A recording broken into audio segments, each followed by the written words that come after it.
Like, the moment a man starts asking me for money, is the time I will just jailbreak. The fact that you got married to this dude, your parents did not know, village people did not know, his own village people, their jazz is stronger. Because that would have saved you from a lot of this heartache that you went through.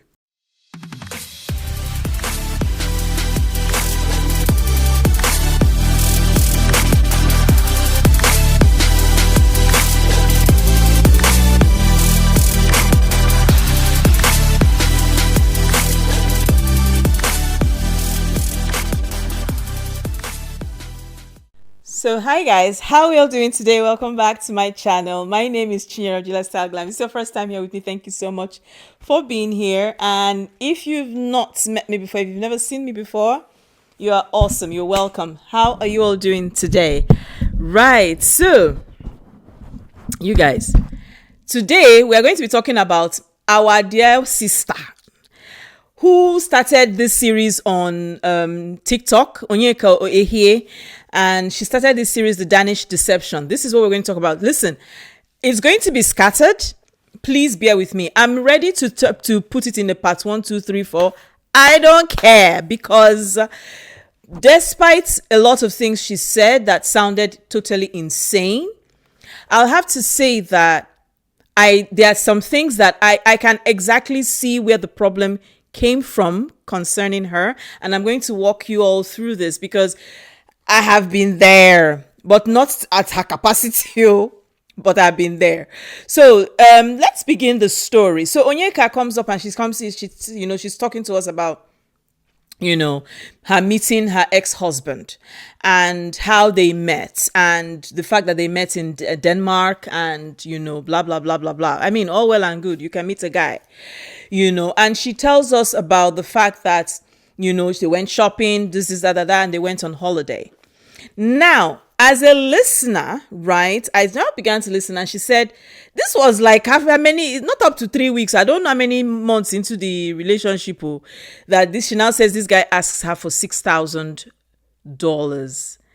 And at that point, I made a comment. I had to, because I made a comment. I was like, the moment a man starts asking me for money, is the time I will just jailbreak.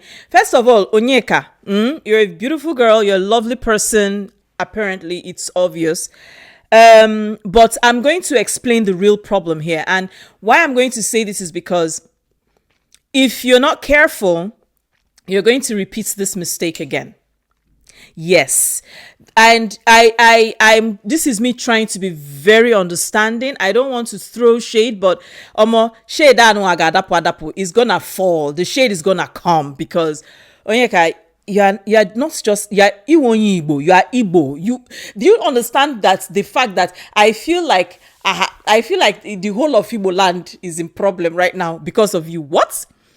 Okay, so this guy tells you, first of all, that he's from the royal family. Now, at that point, I can't swallow that kind of thing, hook, line, and sinker. You are from which royal family? And what is, and I'm not checking, and I'm not asking questions. Which royal family? What part of the royal family? How many times removed? How many times added? What is the lineage? Can I see the family tree? Can I see how is the connection? I will be checking. And it is not because of any other thing.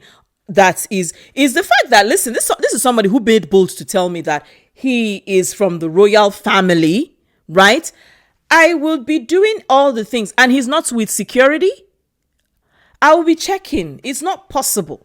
But I'm going to just talk about everything, and then I will now break it down on why she actually fell hook, line, and sinker. And if she's not careful, it's going to happen again. Now, this person also tells you another big fable, that he is an Olympic medalist. That particular one, in his very before, you see that particular story, he said that he's an Olympic big medalist in his very before, I will pick up my phone and I will ask him his name and I will begin to piala the name. Come on.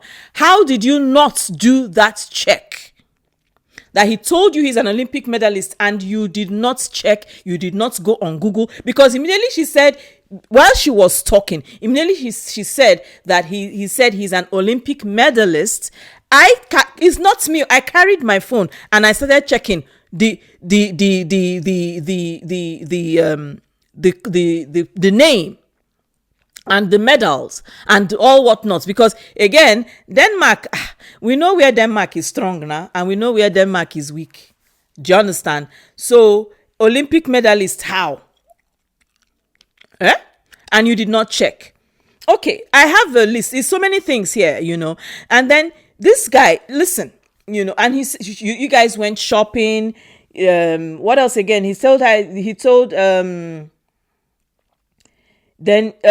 Again, he began to impress you very quickly, right? And I think that was actually the problem. The way he began to impress you, he took you this place, you went to Monaco, you went here, you went that. You guys were traveling. I look at the comment section, I'm laughing. Somebody actually did a summary of everything. I don't even want to go there. He took you this, he took you that, he took you this, that. Okay. And, I want to make this, I would love to say a lot of things and all, but listen, like, this is the problem, and this is me being very blunt. Onyeka, listen to me, and again, I go Onyeka. You're not Onyeka. You're not Onyeka. Onyeka. And why am I buttressing this point? I'm buttressing this because, you see, this is what happens when you try to erase your identity. I've done a video about this before concerning Fuhad and his friend. And I'm like, these guys were busy laughing where black women were being insulted. And it was a joke to them. And they were laughing and giggling, right? It was, for them, it was supposed to be funny. And so this is what I was talking about. Where you see girls, because again, I'm listening to Onyeka. And I'm listening to how fast she fell for this guy. Handsome, blue eyes. She already knows. Me, where I'm with Oyibo, I don't even know the color of their eye. I'll be looking at her like, I can't even ask, what's the color of your eye? I don't know, because I'm not that invested. But it says a lot about the type of person and the personality that she has taken. This is someone who, consciously or unconsciously, has decided to erase her identity as a Nwafu Igbo, number one, and number two, as an African and a black woman. You see, I keep saying it, people may not understand. You see, when you are comfortable in your skin, when you are okay with who you are, you see your name, when you understand that your name is as much your identity, right, as much as your fatherland, your mother tongue, you will find out that you will stand when people say things that are trying to make you understand that your identity or who you are is a joke. Let me talk about the way she pronounces her name. You see, the fact that you had to make your name more, what's it called? I would use the word. The fact that you had to allow that your name be more flexible for other people and your friends to be able to pronounce, it also tells me that you're surrounded by white friends. And it's not something, I'm sorry, okay? This is me living in Europe and have taken my time to actually study the dynamic of the white girlfriends and the black women who are in their circle. I saw one yesterday, and I cannot tell you how much I wanted to speak to that girl and tell her, do you know how beautiful you are? Do you know that you are a 10-10 compared to these people? That you keep yourself, you're timid where these ones are, when you're not even supposed to be. And why do you want to be here? Because you want to feel among. You want to be part of the group. You want to be called at. You want to be hailed. You want to be considered a cool girl. Yes. And that is exactly what happened here. When you try to erase your identity as a black woman, and not just as a black woman, as an African, Onyi Igbo, Nwafi Igbo, you allow certain things to happen and to slide. And you tell yourself, listen, I have been able to do this well enough for me to be able to be considered white. How you want to take 'em. How you want to take it. But girl, that's exactly what it was given. And again, this is not peculiar to Onyeka. There are so many, so many, especially in Europe. And that is why you have this thing about white girls, and, black men. A lot in Europe. It's very, very, very, very prominent. Colorism is a thing. You will see black French people. Now, it's not black French people as in those Africans. And they will tell you, they are married to white women. They are telling you that they prefer white women. They are telling you that they have their class. Hardly do you see those ones who are actually successful being with black women. And then what happens? Then you see our black sisters, our African sisters, you see them. They have now put themselves on the pedestal. So the pedestal is what? That they are married to a white guy. And then you see them, they just keep moving as if you just see them. And I'm like, really? Really? This is the price? Okay. I didn't know. Someone should, tell me what I was missing. Because I know that behind most of that, it's a lot of complex issues, identity crisis, and the feeling of wanting to belong, and the feeling of trying to erase something that you are not, or erase something that you are to embrace something that you are not. And that is exactly what happened to Onyeka. And I cannot buttress this so much, and I cannot say this enough. And that's why I talk about your culture. That's why I talk about the language. Ashake was asked in an interview, and not that he was even asked, he was told to sing in English. And this is a rhetoric you will always hear in this part of the world. Speak English, speak this, speak that. And you're asking yourself, why do you want me to speak English to make you comfortable? And he gave a perfect response that he only sings in Yoruba, not because he doesn't know how to speak English, but it's the language of choice he prefers. And this is exactly what I'm talking about. Because tell me why you, a whole guy, the Kage Onyeka, will allow another guy to guy you. Tell me why. Okay, now this dude tells you that he also told you about his money issues. Now, before that, this is the modus operandi. This is the MO. And I'm going to be speaking also because this is how most frauds take place. Most fraudsters, in a short while after meeting them, okay, are quick to rope you in. How do they rope you in? They rope you in by giving you that which they know that you covet. That guy read Onyeka like a book.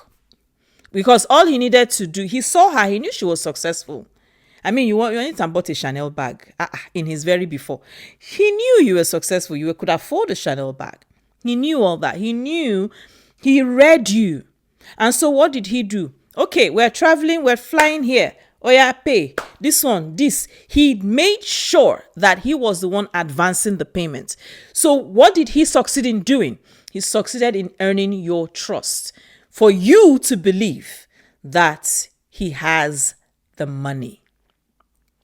That was all he needed. And this is, again, the MO of every fraudster, whether it's a Nigerian or it's a Indian or it is the MO.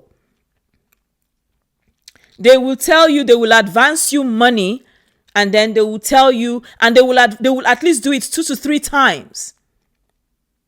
After they do it the 2 to 3 times, they now come back and ask you for money. Basically asking you for the same money that they spent on you to recoup. And then you are like, how? I'll give you the money. Don't worry. That is the MO. That is fraud 101. Again, it's just like in the emails. When they send you a message in the emails, when they rope you in is the moment you reply. The moment you reply to that email, you are in. Because something attracted your attention for you to reply. And that is exactly, whether they are doing it via email or telephone or whatever, girl, is the same MO.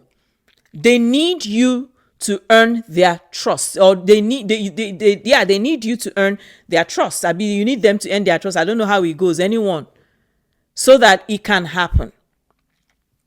Now, when that is done, what next? You now begin to, rope yourself in.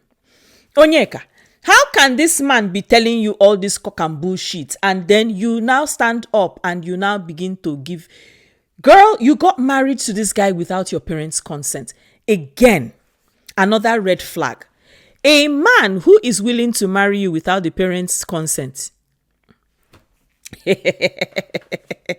That is where you should start running away. It is a serious red flag. And there are things that it's in culture that you go and you get married to somebody your parents did not know. Omenala is very, very, very important in Igbo land. And there are things that you don't jump the gun to do. And let me explain this Omenala. I've said it before so many times. Omenala is culture. And I've said this so many times on my channel here. When you are to get married in Igbo land, there is something we call Ijuese. That means to go and Ijuese. That means to go and find out about the family of this person or people you are getting married to. Yes, we do it. Because best believe, Onyeka, you see your people in Nigeria, they will find people in that Denmark. You see? So again, for you to have jumped the gun this way, honey, I don't know what this guy was feeding you. Those people here, you think that they are Ndioche in Nigeria, will find somebody in that Denmark that will go and ask around about this person that their daughter is wanting to get married to, or wants to marry their daughter. It will shock you. It will shock you to know that most of your family, most of your extended family back home know more about you than you even know about yourself. And so the fact that you got married to this dude, your parents did not know, village people did not know, his own village people, their jazz is stronger. Because that would have saved you from a lot of this heartache that you went through. If only you had been patient enough, and if you hadn't been too desperate, and if you had been more in tune with your senses to know that this guy was leading you on, was a fraud from the get-go. Let me ask you a question. If this guy were a black man, I don't want to know whether it's Chinedu or Emeka. I don't want to know his nationality. But if he were a black man, would you have accepted to give him money? That is the $1 million question you need to ask yourself. Because it's going to go a long way to making you understand, or to understand how much you need to get out of the bubble that you are in. You see, it's lovely. I mean, you're hardworking, you're successful, you've got, you've done all of this. It's good. But you see, because again, when you put yourself on a pedestal, then you now assume that you are too good for a certain type of people. This is what causes it. Because again, according to you, you've been on the Bachelor, Bachelorette, I don't know how many times, 3 times. So that means now you want an Onyocha by fire by force. You want to marry a white guy. It's not like anything. Listen, there is nothing wrong with marrying white dudes. But you see, there is a lot of work that has to go into marrying a man that you say, okay, this is the person that I want to be with, white or black. It has absolutely nothing to do with the charade and all the crap that you guys pulled off or he pulled off with you. It has absolutely nothing to do with that. It's not a fairy tale. Marriage is not a fairy tale. Marriage is not, it's not a thing of, happily ever after. No, it's not. There are so many aspects of marriage that are really, really, really, really hard. Is it when you have kids? Come on. You have children? A lot of things are going on in your brain because you have to dedicate time to the kids. You have to dedicate time to this. You're running a business. You're doing this. That is another headache on its own. Are you going to be talking about your body changing and the man who is supposed to be married to you, whether he's going to accept you the way you are or not? It's a lot of maturity there. Or are you talking about, well, if you are going to still be in the mood to mmekota?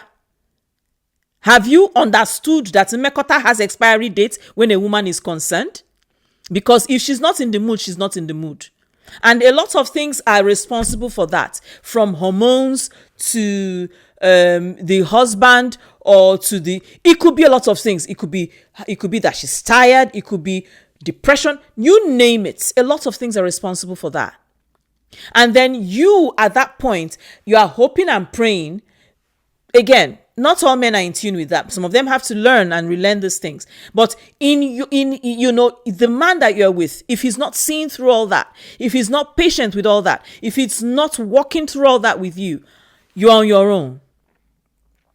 Many marriages end because of that. It's not even because of finances. It's because a lot of women have grown and matured and evolved, and they have men who have not done either and who are still living in the back ages.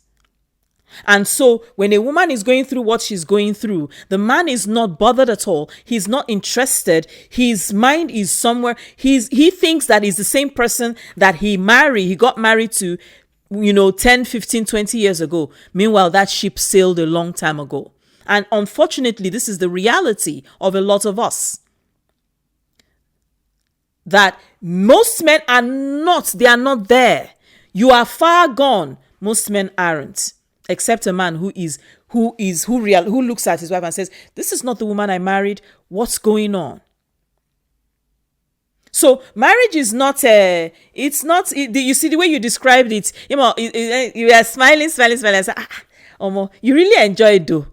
On top of that, here, and I think in your mind you felt it was like it's supposed to be a happily ever after.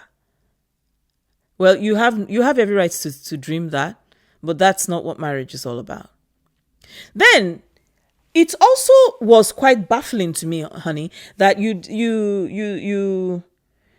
found out that this guy is a gambler. He has a gambling habit. He's addicted. You actually were able to decode that afterwards. In fact, that was the first thing. What struck me in your story, though, is you said something about not being with his friends.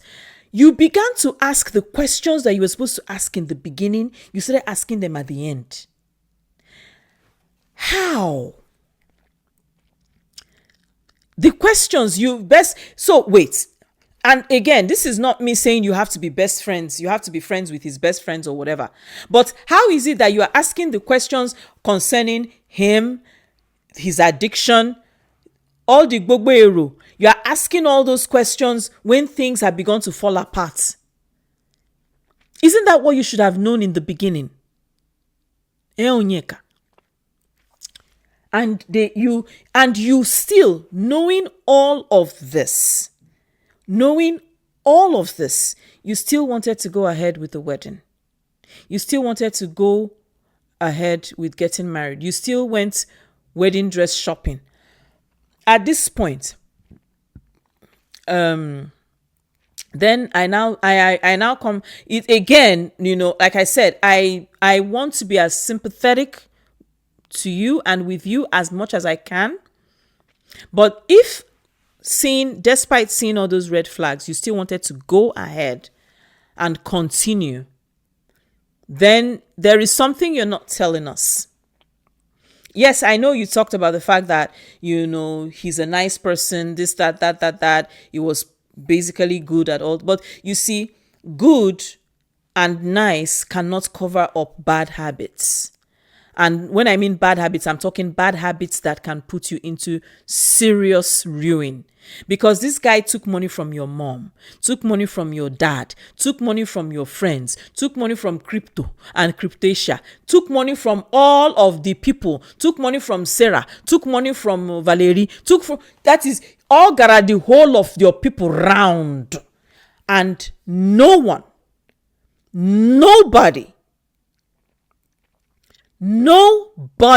told you anything. Nobody alerted you. Yes, he told them not to tell you.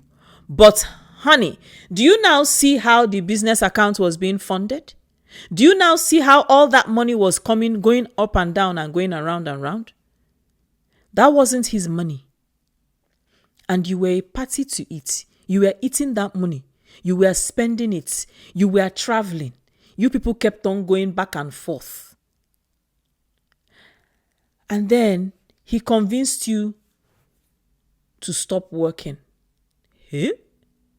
And you accepted and you stopped working. Onyeka, were you in love with this guy, or you were in love with the idea of him? Because again, as much as I feel sorry for you, this is bad. And why I'm saying this is because, again, you risk repeating this again. And one of the reasons, and why I'm saying this again, is in my videos I've talked about it. There is no need to be falling into bedmatics with a man very quickly. I've said this thing so many times. I don't know whether I should use trumpet and blow it. Forget bedmatics with any man. There is absolutely no need for it in the early stages of that relationship. Listen, if a man wants you, if a man who really, really wants something serious with you comes around you, it is you, the girl, it is you, the woman. When you are busy looking for him to come to mele bedmatics with you, he will be the one telling you no. You see, a good man, he will say no. A good man will say no. I leave it. Because many of them, they are rare. When it comes to being with that person, make it a discipline that you are not having anything to do with this person. Because what is more important is knowing exactly who you are with. It is much more important than every other thing that is going to be happening between the sheets. I can't stress that enough. Because you see what is happening between the sheets? I say you will do it and do it. It's you that will be tired. You will do and do and do and do. Unuga, doke. Ikagono. You people will be tired. It's not a lie. And the woman, you're the first person that will be tired. Now you go first of all, say, I give up. I surrender. You are the first. Ask questions. Test all spirits. See, when I say test all spirits, human form or spiritual, test all. Test everything. Testing the spirits is testing with questions. Is also testing with action. A lot of women are afraid what a man will do and do boldly. And when he does it, he will come out and say, well, when I did this, I tested you. You did not know. Why is it that as women, we are so afraid? Test a man to know how he will behave with you when you have money and when he doesn't have. Test a man when you need to know how he behave when you are sick. Test a man with the questions you're asking him. Ask hard questions.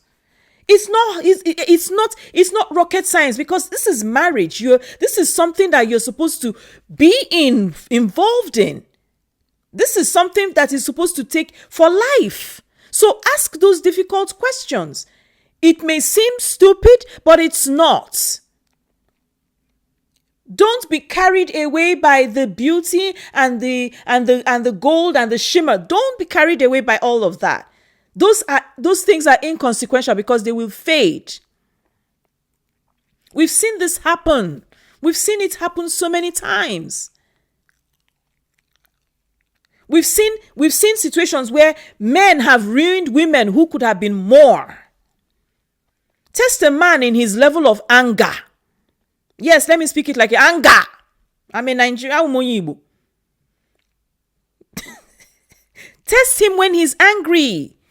See what he will do to know whether this person is an abuser or not. Test, it is imperative. Listen, nothing can be hidden under the sun for too long. A day he will slip up and come and show. When the math is not adding up, that is when you should also begin to do your, because I said, come, at what point didn't you get, at the moment he asks me for money, man, I'm setting a PI on your ass. I need to know where this is coming from. You just spent money in Monaco and Kiniko, and now you're telling me that you need 6,000 euro dollar. And then you are begging him, he's telling you, no, push me, I push you, push me, I push you. After I say, okay, give me. Onyeka, you gave this man over $30-something thousand.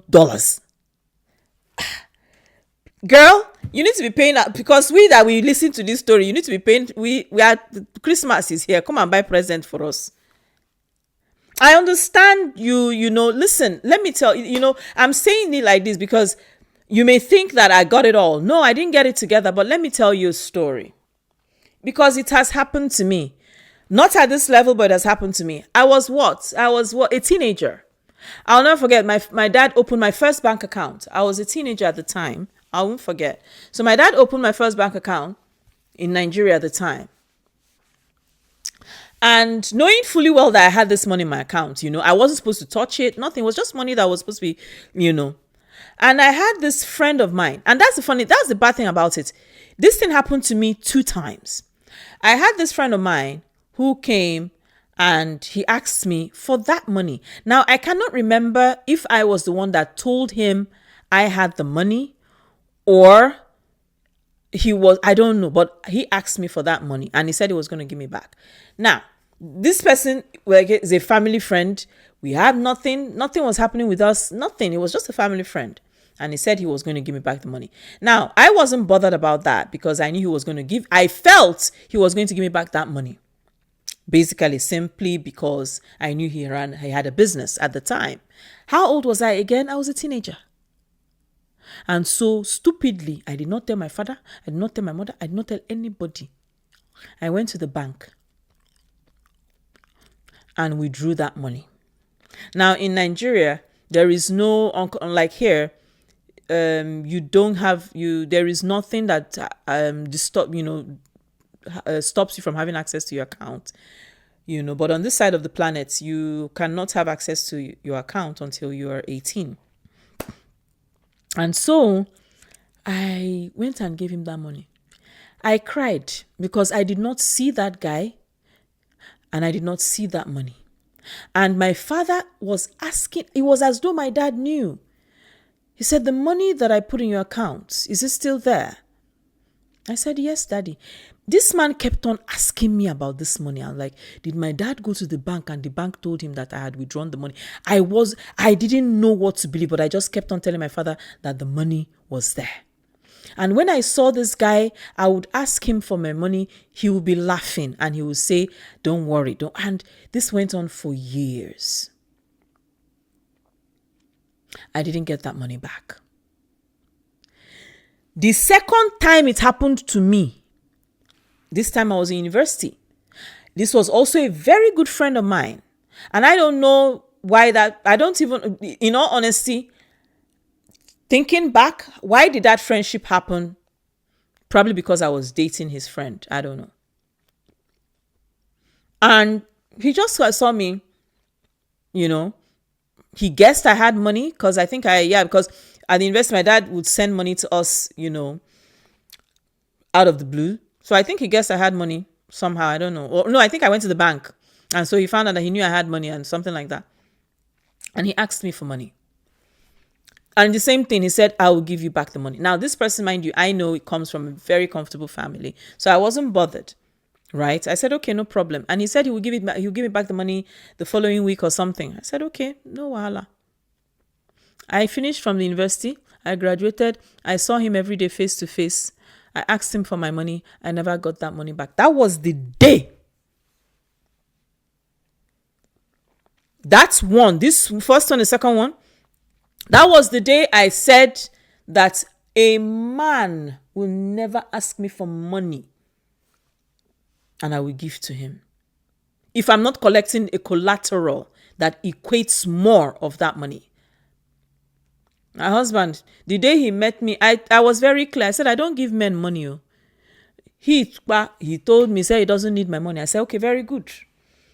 That was the day I told myself, I said, no man ever would ever come to me, whether I'm dating you or I'm not dating you. You will never ask me, unless it's money I want to give you, but you will never ask me for money or lend money and I will give it back to you. And I will be looking at you. Even if I have that money, I'll tell you I don't have it. That was the day I made that decision. Not to talk about you. That you were giving out money as if you were giving out water at a party. So you see that, this is not something, anybody who is talking about it, I'm sure they must have their own experience or the experiences with this kind of thing. But to this level, girl, come on.